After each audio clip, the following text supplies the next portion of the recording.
God has led out men who have toiled for years, who have been willing to make any sacrifice, who have suffered privation and endured trials to bring the truth before the world, and by their consistent course remove the reproach that fanatics have brought upon the cause of God. They have met opposition in every form. They have toiled night and day in searching the evidences of our faith, that they might bring out the truth in its clearness, in a connected form, that it might withstand all opposition. Incessant labor and mental trials in connection with this great work have worn down more than one constitution and prematurely sprinkled heads with gray hairs. They have not worn out in vain. God has marked their earnest, tearful, agonizing prayers, that they might have light and truth, and that the truth might shine in its clearness to others. He has marked their self-sacrificing efforts, and He will reward them as their works have been. On the other hand, those who have not toiled to bring out these precious truths have come up and received some points, like the Sabbath truth, which are all prepared to their hand, and then all the gratitude they manifest for that which cost them nothing, but others so much, is to rise up like Korah, Dathan, and Abiram, and reproach those upon whom God has laid the burden of His work. They would say, "Ye take too much upon you, seeing all the congregation are holy, every one of them, and the Lord is among them." They are strangers to gratitude. They possess a strong spirit which will not yield to reason, and which will lead them on to their own destruction. God has blessed His people who have moved forward, following His opening providence. He has brought out a people from every class upon the great platform of truth. Infidels have been convinced that God was with His people, and have humbled their hearts to obey the truth. The work of God moves steadily on. Yet, notwithstanding all the evidences that God has been leading the body, there are and will continue to be those who profess the Sabbath, who will move independent of the body, and believe and act as they choose. Their views are confused. Their scattered state is a standing testimony that God is not with them. By the world, the Sabbath and their errors are placed upon a level and thrown away together. God is angry with those who pursue a course to make the world hate them. If a Christian is hated because of his good works and for following Christ, he will have a reward. But if he is hated because he does not take a course to be loved, hated because of his uncultivated manners, and because he makes the truth a matter of quarrel with his neighbors, and takes a course to make the Sabbath as annoying as possible to them, he is a stumbling block to sinners, a reproach to the sacred truth, and unless he repents, it were better for him that a millstone were hung about his neck and he were cast into the sea. No occasion should be given to unbelievers to reproach our faith. We are considered odd and singular, and should not take a course to lead unbelievers to think us more so than our faith requires us to be. Some who believe the truth may think that it would be more healthful for the sisters to adopt the American costume. Yet, if that mode of dress would cripple our influence among unbelievers so that we could not so readily gain access to them, we should by no means adopt it, though we suffered much in consequence. But some are deceived in thinking there is so much benefit to be received from this costume. While it may prove a benefit to some, it is an injury to others. Here we are referred back to the appendix, which says on this subject of dress reform, "The dresses generally worn by women in America at this time that this was written, 1863, 1867, were very deleterious to health. They were especially objectionable because of their extreme length, the constriction of the waist by the corset, and the weight of the heavy skirts which were suspended from the hips. About a decade earlier, a few women of national prominence initiated a movement to adopt a new style of dress that would be free from these serious objections. The new mode of dress was somewhat like the Turkish costume worn by men and women alike. The movement became so popular that for a time dress reform conventions were held annually. The American costume, here referred to by Mrs. White, was a modification of the earlier style and was sponsored by Dr. Harriet Austin of Dansville, New York. It combined the short skirt, reaching about halfway from the hip to the knee, with mannish-looking trousers, coat, and vest. There will be more on this later under the title Reform in Dress. This so-called reform dress was in 1864 shown to Mrs. White to be unsuitable for adoption by God's people. In 1865, Mrs. White, through How to Live No. 6, appealed to our sisters to adopt a style of dress which was both modest and healthful. The next year, the newly opened Health Reform Institute in Battle Creek took steps to design a pattern of dress that would correct the extremes of the short American costume or the ultra-long heavy dresses as commonly worn. In 1867, Testimony No. 11 appeared with its first article, Reform in Dress, coming up shortly. In this, the dress question was fully reviewed and further counsel given. A general pattern was recommended as embodying the principles revealed to Mrs. White and was referred to as worthy of the name of the reform short dress. No particular pattern was revealed to her in vision, and when discussing the matter at a later date, Mrs. White stated, "Some have supposed that the very pattern given was the pattern that all were to adopt. This is not so. But something as simple as this would be the best that we could adopt under the circumstances. No one precise style has been given me as the exact rule to guide all in their dress." Signed, E. G. White, Letter 19, 1897. Quoted in The Story of Our Health Message, page 145. As the years passed, the prevailing styles of women's dress changed for the better, becoming more sensible and healthful.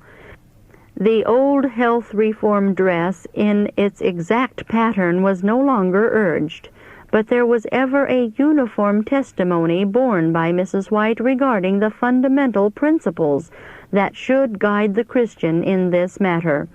Thus, in 1897, she wrote, "Let our sisters dress plainly, as many do, having the dress of good material, durable, modest, appropriate for this age, and let not the dress question fill the mind." Quoted from page 146 from The Story of Our Health Message. Now back to our main text. "I saw that God's order has been reversed, and His special directions disregarded by those who adopt the American costume. I was referred to Deuteronomy 22, verse 5. The woman shall not wear that which pertaineth unto a man, neither shall a man put on a woman's garment, for all that do so are abomination unto the Lord thy God. God would not have His people adopt the so-called reform dress. It is immodest apparel, wholly unfitted for the modest, humble followers of Christ. There is an increasing tendency to have women in their dress and appearance as near like the other sex as possible, and to fashion their dress very much like that of men, but God pronounces it abomination. 1 Timothy 2:9 says, In like manner also that women adorn themselves in modest apparel with shamefacedness and sobriety. Those who feel called out to join the movement in favor of women's rights and the so-called dress reform might as well sever all connection with the third angel's message. The spirit which attends the one cannot be in harmony with the other. The Scriptures are plain upon the relations and rights of men and women. Spiritualists have, to quite an extent, adopted this singular mode of dress. Seventh-day Adventists who believe in the restoration of the gifts are often branded as spiritualists. Let them adopt this costume and their influence is dead. The people would place them on a level with spiritualists and would refuse to listen to them. With the so-called dress reform, there goes a spirit of levity and boldness just in keeping with the dress. Modesty and reserve seem to depart from many as they adopt that style of dress. I was shown that God would have us take a course consistent and explainable. Let the sisters adopt the American costume, and they would destroy their own influence and that of their husbands. They would become a byword and a derision. Our Savior says, "Ye are the light of the world. Let your light so shine before men that they may see your good works and glorify your Father which is in heaven." There is a great work for us to do in the world, and God would not have us take a course to lessen or destroy our influence with the world. Chapter 4. The Prayer of David. I was shown David entreating the Lord not to forsake him when he should be old, and what it was that called forth his earnest prayer. He saw that most of the aged around him were unhappy, and that unhappy traits of character increased especially with age. If persons were naturally close and covetous, they were most disagreeably so in their old age. If they were jealous, fretful, and impatient, they were especially so when aged. David was distressed as he saw that kings and nobles who seemed to have the fear of God before them while in the strength of manhood became jealous of their best friends and relatives when aged. They were in continual fear that it was selfish motives which led their friends to manifest an interest for them. They would listen to the hints and the deceptive advice of strangers in regard to those in whom they should confide. Their unrestrained jealousy sometimes burned into a flame, because all did not agree with their failing judgment. Their covetousness was dreadful. They often thought that their own children and relatives were wishing them to die in order to take their place and possess their wealth, and receive the homage which had been bestowed upon them. And some were so controlled by their jealous, covetous feelings as to destroy their own children. David marked that although the lives of some, while in the strength of manhood, had been righteous, as old age came upon them, they seemed to lose their self-control. Satan stepped in and guided their minds, making them restless and dissatisfied. He saw that many of the aged seemed forsaken of God, and exposed themselves to the ridicule and reproaches of his enemies. David was deeply moved. He was distressed as he looked forward to the time when he should be aged.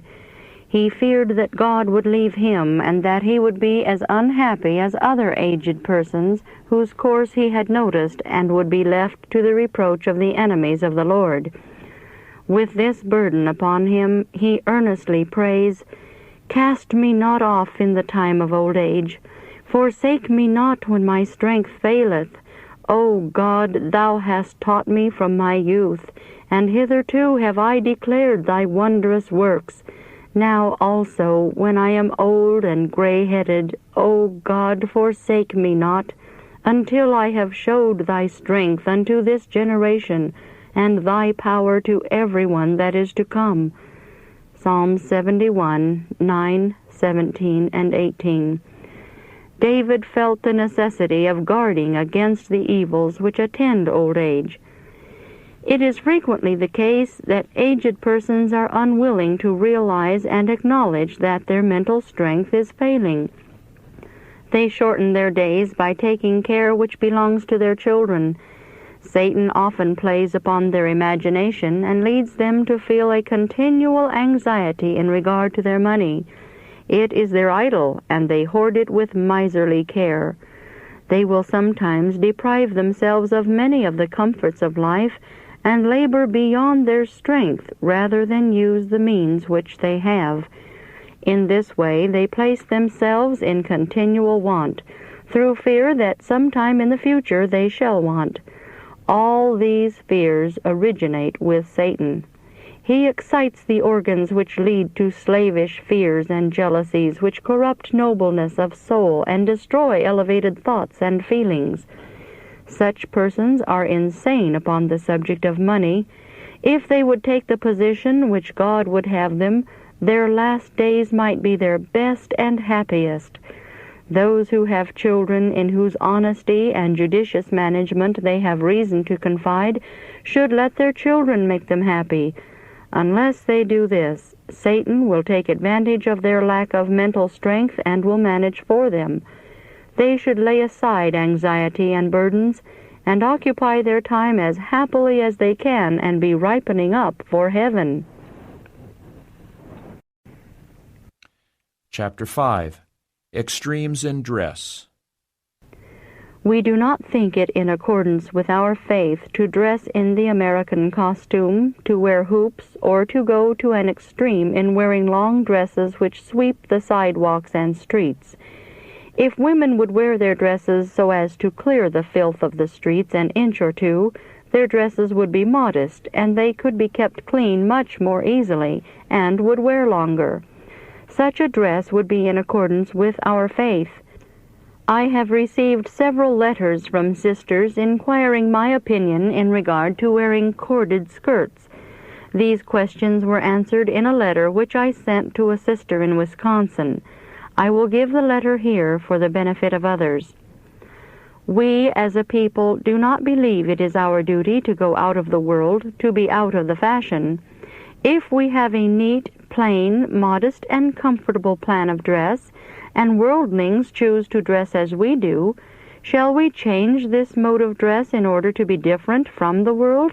No, we should not be odd or singular in our dress for the sake of differing from the world, lest they despise us for so doing. Christians are the light of the world, the salt of the earth. Their dress should be neat and modest, their conversation chaste and heavenly, and their deportment blameless. How shall we dress? If any wore heavy quilts before the introduction of hoops merely for show and not for comfort, they sinned against themselves by injuring their health, which it is their duty to preserve. If any wear them now merely to look like hoops, they commit sin, for they are seeking to imitate a fashion which is disgraceful. Corded skirts were worn before hoops were introduced. I have worn a light corded skirt since I was 14 years of age, not for show, but for comfort and decency. Because hoops were introduced, I did not lay off my corded skirt for them. Shall I now throw it aside because of the fashion of hoops that is introduced? No, that would be carrying the matter to an extreme. I should ever bear in mind that I must be an example, and therefore must not run into this or that fashion, but pursue an even and independent course, and not be driven to extremes in regard to dress. To throw off my corded skirt that was always modest and comfortable, and put on a thin cotton skirt and thus appear ridiculous in the other extreme, would be wrong, for then I would not set a right example, but would put an argument into the mouths of hoop wearers. To justify themselves for wearing hoops, they would point to me as one who does not wear them, and say that they would not disgrace themselves in that way.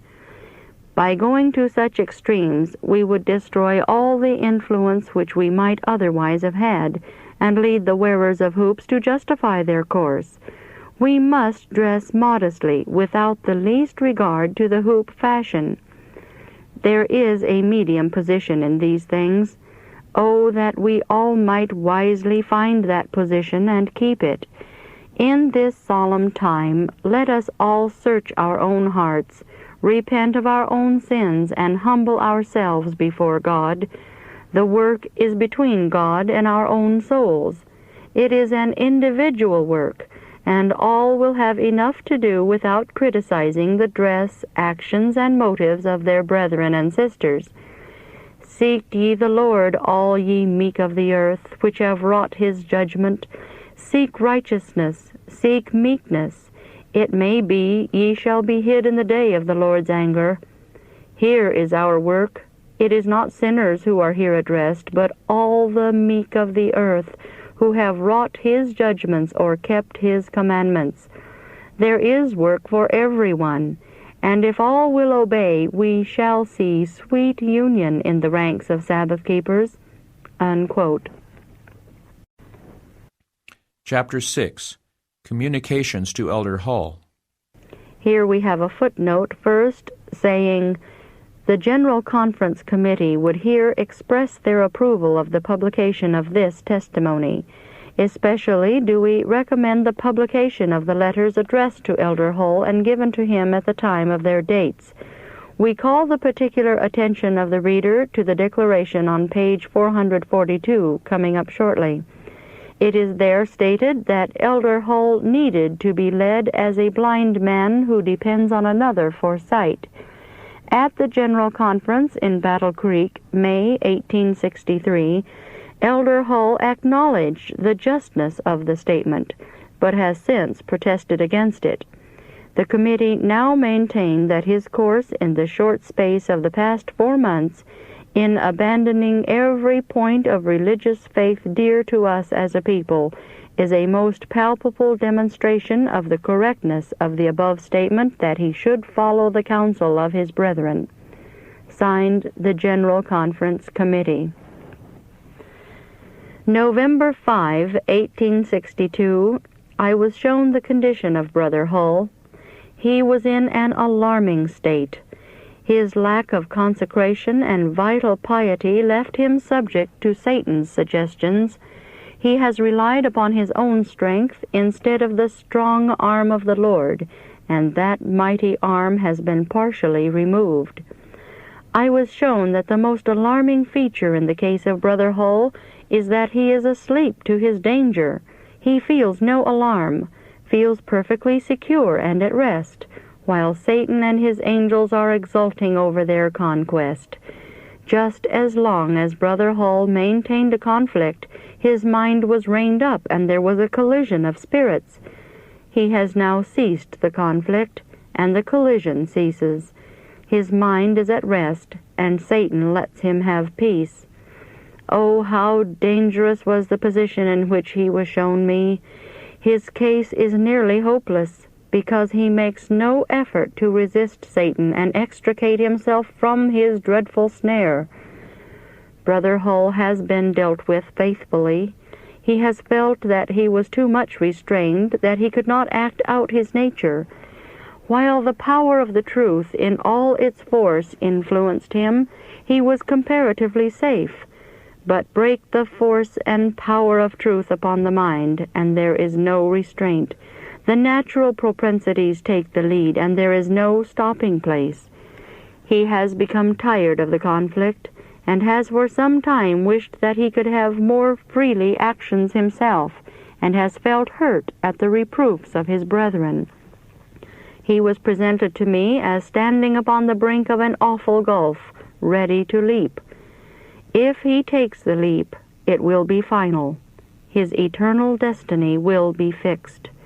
He is doing work and making decisions for eternity. The work of God is not dependent upon Brother Hull.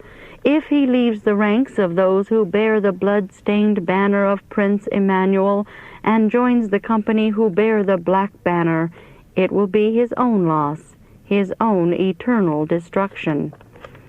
I saw that those who wish can have plenty of room to doubt the inspiration and truth of God's Word. God compels none to believe. They can choose to rely upon the evidences which He has been pleased to give, or doubt and perish. It is life or death with you, Brother Hull. Already I saw a cloud of evil angels surrounding you, and you at perfect ease among them. Satan has been telling you a pleasing story about an easier way than to be in constant warfare with conflicting spirits.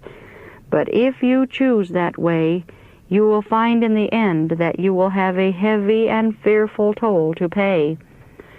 I saw that you have felt strong in yourself, felt that you had arguments which could not be gainsaid, and you have not relied upon the strength of the Lord. You have too often rushed upon Satan's ground to meet an opponent. You have not waited until you knew that the truth or the cause of God demanded a discussion, but have engaged with opponents where with a little forethought you would have decided that the truth could not be advanced or the cause of God benefited. Precious time has thus been spent. Satan looks on and witnessed the heavy blow which Brother Hall dealt to spiritualism in Battle Creek. Spiritualists understood his organization and felt assured it would not be in vain to make a determined effort to overthrow him who injured their cause so much. In discussing with spiritualists, you have not merely to meet man and his arguments, but Satan and his angels. And never should one man be sent forth alone to combat with a spiritualist. If the cause of God really demands that we confront Satan and his host as represented by a spiritual medium, if enough is at stake to call for such a discussion, then several should go forth together, that with prayer and faith the host of darkness may be driven back and the speaker shielded by angels that excel in strength. Brother Hull, you were shown me under the soothing influence of a fascination which will prove fatal unless the spell is broken. You have parleyed with Satan, and reasoned with him, and tarried upon forbidden ground, and have exercised your mind in things which were too great for you, and by indulging in doubts and unbelief have attracted evil angels around you, and driven from you the pure and holy angels of God. If you had steadfastly resisted Satan's suggestions and sought strength from God with a determined effort, you would have broken every fetter, driven back your spiritual foe, come closer to God, and triumphed in His name. I saw that it was presumption in you to go forth to meet a spiritualist when you were yourself enshrouded and bewildered by clouds of unbelief. You went to battle with Satan and his host without an armor, and have been grievously wounded, and are insensible to your wound. I greatly fear that the thunders and lightnings of Sinai would fail to move you. You are in Satan's easy chair, and do not see your fearful condition, and make an effort to escape. If you do not arouse and recover yourself from the snare of the devil, you must perish. The brethren and sisters would save you, but I saw that they could not. You have something to do. You have a desperate effort to make, or you are lost. I saw that those who are under the bewitching influence of spiritualism know it not. You have been charmed and mesmerized, yet you do not know it, and therefore do not make the least effort to come to the light.